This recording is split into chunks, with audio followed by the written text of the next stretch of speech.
제천시 간부 공무원과 시의원의 폭력 사태에 따른 진단 축소 의혹이 점차 확산되고 있는 분위기입니다. 제천경찰서에 따르면 A 국장과 B 의원이 싸움을 한 직후에는 병원에서 3, 4주의 진단을 내린 것으로 들었다며, 그러나 지난 4일 이 사건을 검찰에 송치하기에 앞서 병원에 촉탁할 때는 2주의 진단서가 받았다고 했습니다. 이 발언은 이번 사건의 새로운 쟁점으로 떠오를 수 있다는 관측이 나오고 있습니다. 앞서 A병원은 진단서를 끊지 않았다고 밝혀 진실 공방도 펼쳐질 조짐입니다.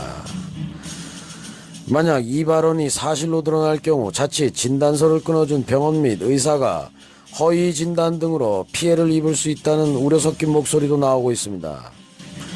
무엇보다도 이번 사건의 최대 쟁점은 폭력을 행사한 A 국장과 B 의원의 처벌 수위입니다. 진단서가 2주냐, 3주냐, 4주냐에 따라 처벌 수위가 다르기 때문입니다.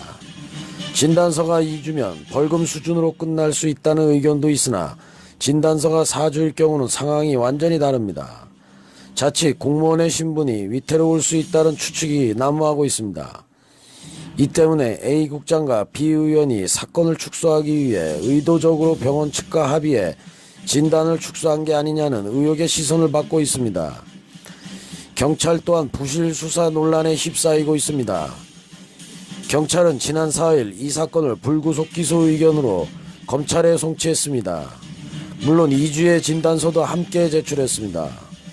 하지만 일부 시민들은 이 점을 의아해하고 있습니다.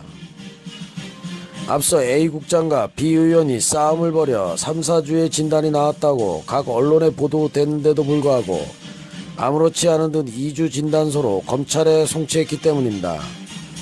사건의 최대 쟁점인 진단서가 갑자기 줄여진 이유에 대해 구체적인 조사가 이루어지지 않고 해명 또한 석연치 않다는 게 일부 주민들의 의견입니다.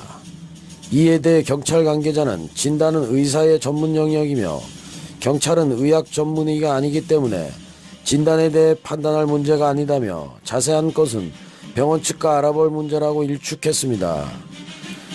그러나 경찰의 이 같은 해명에도 초동 수사에 소홀했다는 지적은 면키 어려울 듯합니다. 결국 이번 사건의 진위 여부는 진단서를 끊어준 병원의 결과에 따라 좌우될 전망입니다. 그러나 병원들은 개인정보 보호 차원에서 밝힐 수 없다며 진단서를 끊지 않았다고 공식적인 입장을 밝히지도 않고 있습니다.